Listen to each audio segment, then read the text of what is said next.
너무 많이 덥네요. 잘 지내셨어요? 만약에 내가 옛날로 들어가서 조선시대 왕으로 산다면 그때 왕으로 사는 나와 지금 평범하게 사는 나의 삶의 조건이 누가 더 나을까 생각을 해봤어요. 누가 더 나을까요? 말이 필요 없죠. 지금이에요, 지금. 참 좋은 시대예요, 그쵸? 참 좋은 시대예요. 어느 날 마트에 갔더니 아이고 너무 큰 데 가가지고 세상에 김도 이렇게 많아요. 종류가 너무 많아가지고 도대체 뭘 사야 될지 모르겠더라고요.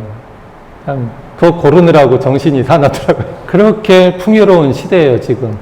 근데 편하고 먼 거리도 서로 소통되고 이것이 지금 물질이 개벽된 시대인데 이거는 물질이 개벽되는 시대의 좋은 점이에요. 순기능이에요.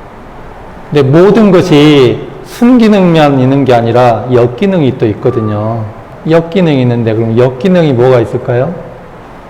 그 역기능을 대종사님은 교육품 34장에서 진단하시면서 세상에 병이 들었다 하면서 그 병든 그 내용을 진단을 해주시는데 첫째는 돈의 병, 둘째는 원망의 병, 세 번째는 의뢰의 병, 네 번째는 배울 줄을 모르는 병, 다음에 다섯째 가르칠 줄 모르는 병, 여섯 번째 공의심이 없는 병, 이렇게 6가지로 말씀해 주셨어요. 그 중에서도 첫째 돈의 병. 돈은 그러면 좋은 것일까요? 나쁜 것일까요?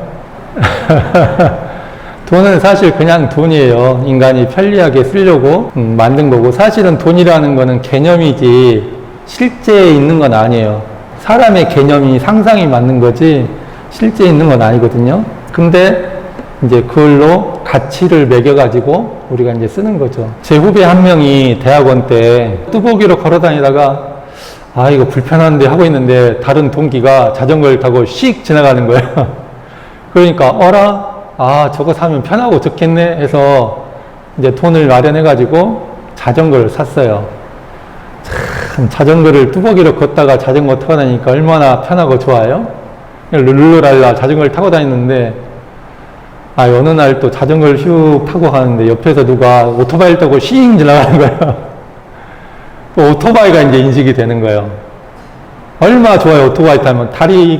이 자전거는요, 운동 삼아 하면 하겠지만 또 땀 뻘뻘 흘리면서 불려야 되잖아요.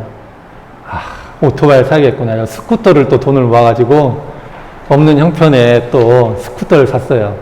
얼마나 또 편하고 좋아요. 싱싱 이제 여기저기 막 타고 다녔죠. 그러다가 어느 날 또 뭐가 보여요? 차가 보여요, 차가. 근데 그때 이 교무님이 마음을 공부하는 사람인지라 자기 마음을 딱 이제 알아차린 거예요. 야, 내 마음이 이렇게 흘러가는구나. 뚜벅이에서, 예? 자전거에서 오토바이로, 오토바이에서 이제 자동차로. 그래가지고 생각을 해보니까 차를 사고 나면 또 어떻게 돼요? 또 더 좋은 차를 바라는 거죠. 야, 욕심에는 끝이 없구나. 그렇게 자각하고 자기 수행자인 입장으로 돌아가기 위해서 일부러 그 오토바이를 팔아버렸어요. 그리고 뚜벅이로 돌아갔어요. 욕심은 정말 끝이 없습니다. 네, 끝이 없어요. 정산종사님께서 우리는 물질을 배격하는 게 아니라 그 구하는 정신과 사용하는 정신을 바로 하자는 것이다. 이렇게 말씀하셨어요. 원불교는 무소유를 주장하지 않아요. 무소유하면 다 이제 출가해서 떠나야지 머리 빡빡 깎고. 근데 원불교는 무소유하라고 하지 않아요. 그럼 어떻게 하라 할까요? 원불교 용어로 하면은 영육을 쌍전해라 그러죠. 물질과 정신을 함께 추구하되 정신을 위주로 해라. 이게 영육상전이죠. 근데 저는 이제 이걸 해석하자 하기를 뭐라고 했냐면 적절한 소유를 해라. 이렇게. 원불교의 정신은 적절한 소유를 하는 거예요. 내가 100만 원 벌면 100만 원 번 만큼 소유하고 사용하는 거죠. 맛있는 것도 사 먹고. 그런데 우리가 영육을 쌍전하고 적절한 소유를 하려고 그러면은 기본돼야 되는 게 있어요. 돈의 노예가 되지 않고 돈을 사용하는 사람이 돼야 되는데 돈의 노예가 되지 않고 돈을 사용하고 영육을 쌍전하는 영이 주체가 되는 정신이 주체가 되는 사람이 되려면 선행돼야 되는 거, 그게 뭘까요? 상터님은 자신의 가치가 돈으로 따지면 얼마짜리라고 생각하세요? 모르겠어요. 현봉님은 얼마라고 생각하세요? 자신의 가치가? 우리가 나의 가치를 무엇으로 매기겠는가 한번 잘 봐야 돼요. 보통 사람들이 뭘로 매기냐면요, 돈으로 매겨요. 나는 돈이 얼마 있는 사람이야. 내 집은 우리 아파트는 저기 어디야? 애들이 막 그러잖아요. 집의 평수로 어디 사느냐, 그리고 뭐 자동차가 어떤 거냐, 옷이 뭐냐, 여자들은 백 있잖아요. 무슨 백 들었느냐. 이게 물질로 자기의 가치를 삼잖아요. 그러면 돈의 노예가 안 될 수가 없어요. 우리가 돈의 노예가 안 되고 돈을 사용하는 사람, 돈병이 안 들고 돈을 사용하는 온전한 정신을 가진 사람이 되려면 어떻게 되느냐?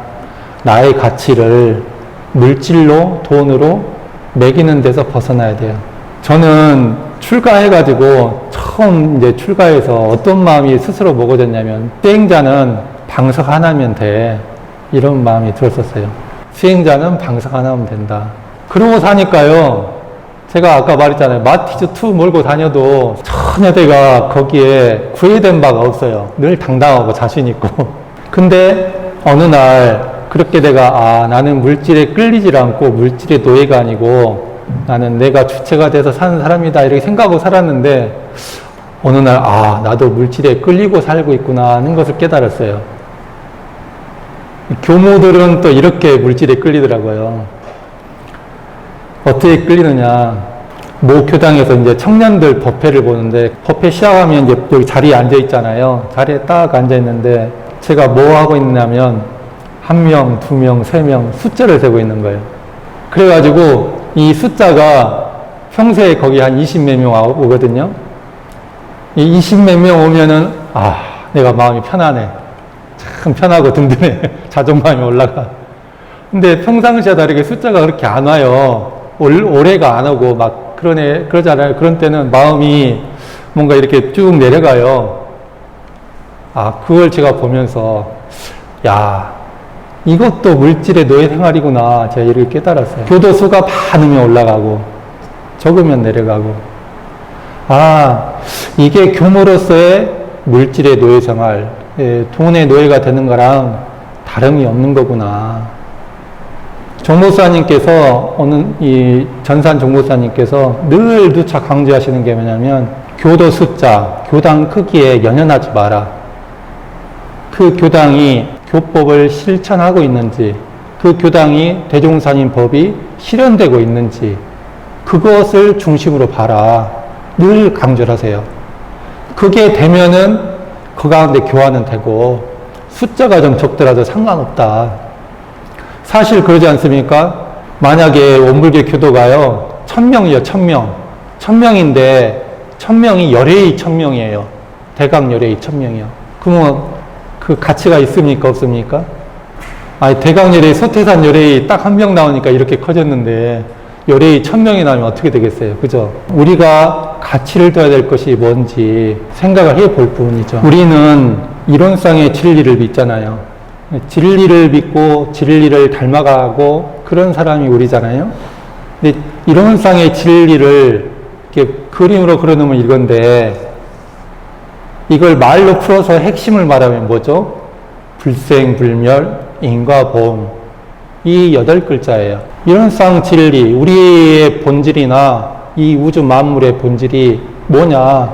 그 속성이 불생불멸, 인과보험인 거예요. 우리는 생멸이 없는 존재예요. 나고 죽는 존재가 아니에요.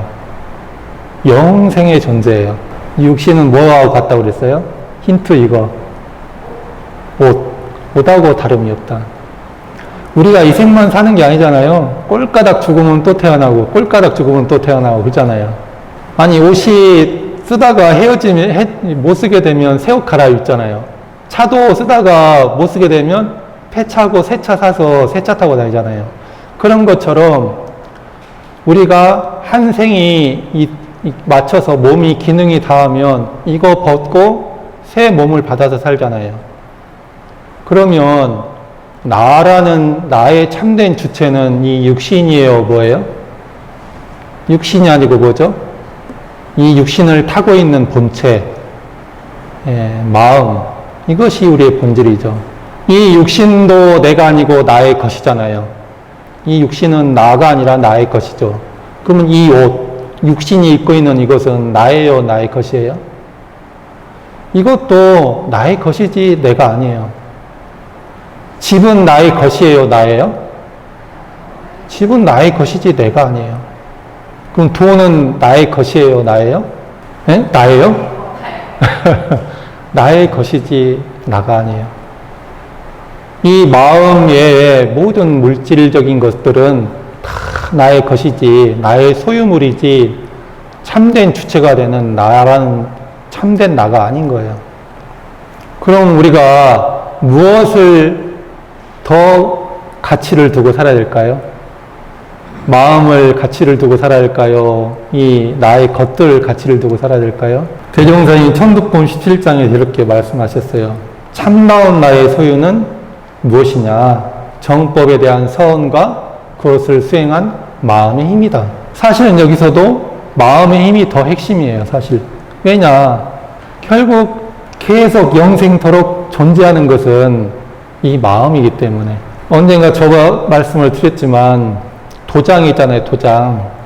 도장이 거기다가 이름을 이쁜이 하고 새겨놓잖아요. 그럼 어디서 찍어도 이쁜이 하고 찍혀져 나오고, 못난 놈 하고 새겨놓으면 어디 가서 찍어도 못난 놈 하고 찍혀져 나오잖아요. 도장이 뭐가 아니에요? 마음이 도장이에요. 우리 마음이란 도장에, 마음이란 도장에 뭘 새겨놓느냐에 따라서 찍혀져 나오는 것들이 다르다니까요. 이 얼굴도 찍혀져 나온 거예요.